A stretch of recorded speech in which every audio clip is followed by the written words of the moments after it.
July 2016. Welcome to episode 8 of RapBabble, the weekly hip hop show. I'm your host, Flux Rope. Hussein will be joining me later for the discussion part of the show. If anyone wants to be a host, email us at rapbabble@gmail.com. You can find us at SoundCloud, YouTube, AudioMac, Facebook, rapbabble.com. And we have an RSS feed, so check that out if you want it downloaded to your phone straight away. And so let's jump into the news. Drake breaks records. So according to Billboard.com, for the 9th week in a row, Drake's fourth album, Views, holds the number one position on the Billboard 200 chart.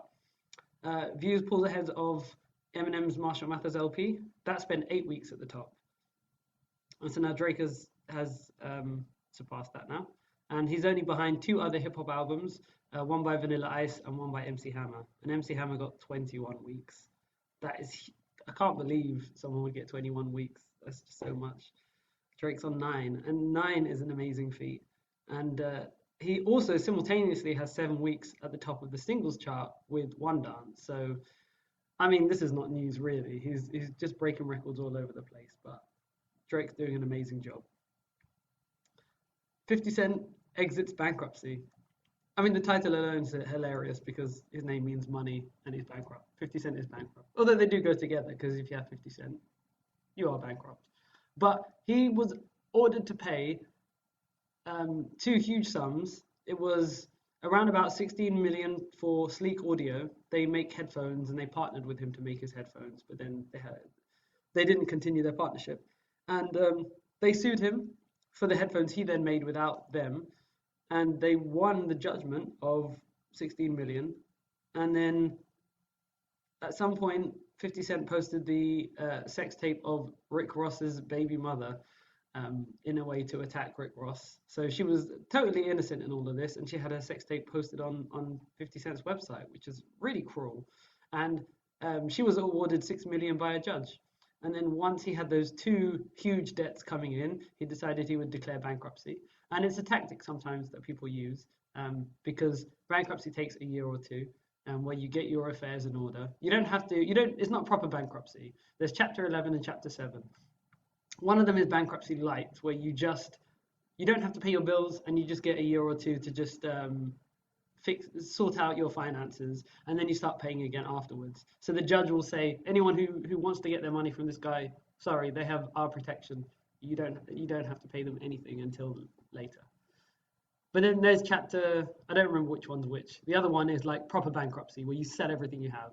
So 50 Cent didn't go for the full one. He just went for the light one to buy some time. And it's been a year, and now he's come out of it, and he owes 23 million. Some people use the tactic of bankruptcy to say, well, guess what? It's going to take me a year or two. You're going to have to pay your lawyers for all that time. Why don't you just settle with me early now? And it's a smart tactic. And I thought he was going to do that, but he's come out agreeing to pay pretty much the same amount that he had before. So why did he declare bankruptcy? I don't think he's as broke as he says. He told the judges that he only had, I think it was 15 million. And I think he has money put away. I don't think he's as broke as he's saying, which means he could have paid it off, and he should have, because his reputation's taken quite a hit. Because he was money, like that was a big part of 50 Cent. He was always rich. His first album was Get Rich or Die Trying. He's a brilliant businessman.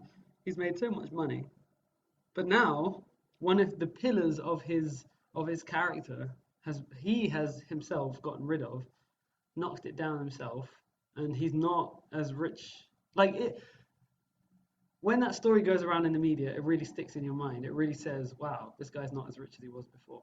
It takes away some of your power. So I think 50 Cent should never have done it. He should have kept all of his power, and he should have just paid them off.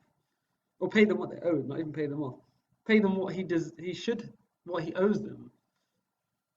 I mean, I don't know about the headphone case, but I know that you shouldn't post people's sex tape on, so he should definitely pay for those. So he's out of bankruptcy, and I guess that's good. But yeah, he's still paying the 23 million. So this next story is an interesting one. It's about the song Happy Birthday. And this is a music story, not a hip hop story. But because it's music, I brought it in anyway. And it's about the song Happy Birthday is owned by a record company. And so if you will never hear Happy Birthday played in a TV show or a film because you have to pay fees to this record company if you want to sing Happy Birthday, which is really, really depressing to think that a Happy Birthday song, something that's just purely about joy, is owned by someone and they charge you money to play the song. This all came about because someone challenged the claim of the so-called owners of the Happy Birthday song, Warner Chappell. So Warner Chappell owns it, or they obtained it, and someone challenged that in court, and they lost the case. The Warner lost the case, and so now the song enters the public domain, and public domain is a space where it's like a legal status, which just means nobody owns it. It's very much like the English language, the alphabet. You can use these and no one can sue you, no one can say they own it. But if you try to use the name of a company, well, they trademarks that, so they have legal protection and they can sue you for that. So, and when it comes to music, the way it works is copyright lasts 70 years after the death of the creator of the music. So all of the classical pieces from a couple of hundred years ago, that's all public domain. So you can put that all in. You can put that in films. You can put that in TV shows. You can use that any way you want. The ancestors of Mozart are not going to sue you for that. But if you want to use anything that's more recent, good luck. You have to pay the owners.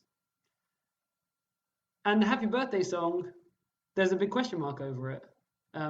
There's doubt over the transfer of ownership agreement, and there's doubt over whether the person that's written down in the agreement, who the person isn't alive anymore, I assume, but there's doubt over whether that person actually came up with the song or another person did, because the tone of the melodies of the song is similar to the melodies of another song with different words, and there's just a big dispute there, and the judge. In this case, wasn't sure whether the person, whether they have the right person who actually invented the song or not. So now Warner's in an unusual position where they've collected all this money, but I mean this case is I'm not sure how to phrase it. It's like a retroactive case. Like the result of the case affects the past. So all of the money they've collected until now needs to be returned, and that's $14 million. They have to pay all that back.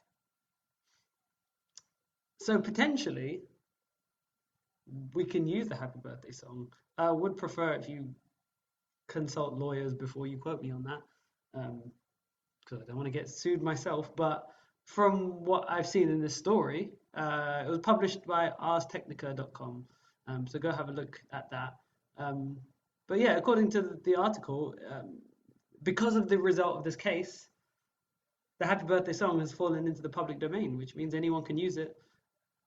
And that's a happy thought. I mean, it's sad to think that the Happy Birthday song was owned by someone.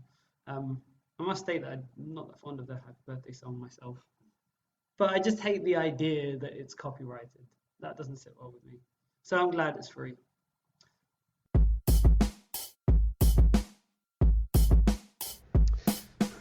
Okay, it's time for the song review. This week we have Logic featuring Pusha T, and they have a song called Wrist together. It's part of a mixtape that he's got called Bobby Tarantino, and yeah, it sounds great. Logic, we have two lyricists here coming together, so it's a great combination. So when I saw the names together, I straight away just thought, I'm going to love this. And I had to listen to the song, and it's about drugs, but that's kind of Pusha T's forte. And Logic has a bit of history in that, relatives. So he was kind of surrounded by that, but never did it himself. And yeah, it's a great song. So what do you think, Hussein? I first heard the first 5 seconds of it, and I just loved it. I like these kind of beats where it's a vocal beat. Yeah. Not a drum beat or a whatever. It's a vocal beat, and I really like. I don't know why I like that sort of thing. It adds a kind of personal touch to it. Do you mean having voices in the background as part of the beat? Yes, that's what I mean. Yeah. You know what? Yeah. This is something new for me as well. Like before, my fascination was violins in hip hop. I loved violins in hip hop. That's probably my favorite instrument.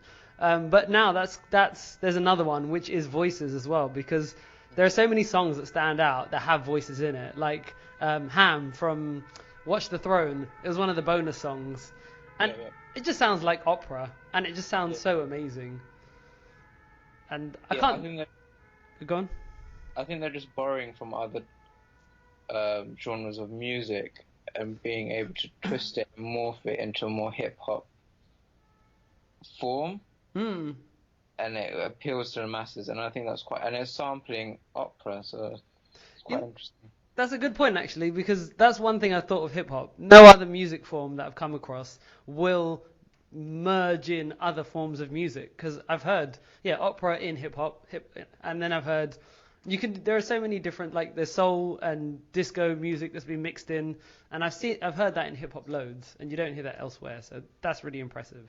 But yeah, the voices in the background for this one, and there are lots of songs. I can't name them now, I don't remember them, but I could give you a list. If I've got 10 minutes, I'd write down a list. There are so many songs that I love with voices in the background, so it's always good to have one of those. They're powerful.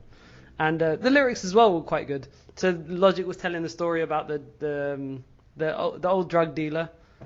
It wasn't an entirely like cohesive story, so that bothered me a little bit. But when I read it through, and so I liked it. I'm glad there's some kind of story there, because most rappers kind of just Pusha T's is a bit more punchlines, and he's talking about his time as a drug dealer. But I like the old guy who did deal drugs in the past, and then later on he kind of didn't want to do it anymore, and then the consequences caught up with him. So yeah, I paid attention to the lyrics this time. And Pusha T is quite smart. He plays around with logic and time as well. He's like simple logic, clockwise, counterclockwise, and he's talking about the past and how he was in the past with drugs and all that kind of stuff. He always plays around with lyrics and words, which is I really like that. Well, there's another level there, because I totally missed all that. Yeah. Right. So yeah, I think this song wins both on the beat and on the lyrics and on the combination, and I like the chorus as well. Yeah, the hook is really interesting because every line starts with yeah, but there's only one line that starts with killing this, flicking that wrist, and it kind of breaks up the order, and it's like logic but not logical. Does that make sense? I'm a bit unsure on. Wait, I can. So I'm looking at the lyrics now. I can see in the verse. Oh no, that's the hook, isn't it? Yeah. Yeah, I think once in a while he'll just start it with something different. Okay, no, I'm not sure what you mean by that. Although I do like it when they have. I've noticed in hip hop you can make a chorus or anything sound a bit more melodic if you have either one word at the beginning or one word at the end that you repeat all the way through at the last syllable of the first syllable, and it just gives it more. It allows you to put more melody into it.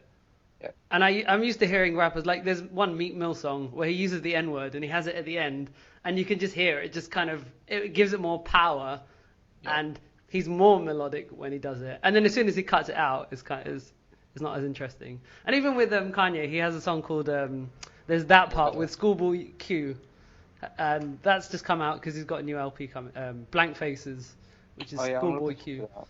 And then if you listen to Kanye's lyrics, which I love his verse, again, he's got some good verses. Like, he's coming out with some good features these days. So I'm impressed by Kanye again. And in the middle of his verse, he'd start off every line with, he makes that sound. But I love it. I love hearing it. And it's almost like, it's not talking. Most rap is just talking, so when you throw in things like that, it becomes a bit more musical. So I love hearing that. So yeah, I think they're called ad-libs. No, ad-lib is actual language. So this one was just a noise. Okay. And ad-libs are just kind of when you just talk. It's kind of just rambling or just anything that's off the top of your head that doesn't rhyme. That's just talking. But yeah, maybe you're thinking more of you know how some rappers have catchphrases. Yeah, like Pusha T and yuck. Yeah. Not a great one. There are some better ones out there, but I like it when they have. Oh, Kanye's is, huh? which is Oh also yeah, it is. Yeah. also French Montana did that as well. But like, yeah, Kanye used to do that a lot on the first couple of albums. Right, Yeah. so let's wrap up the song there.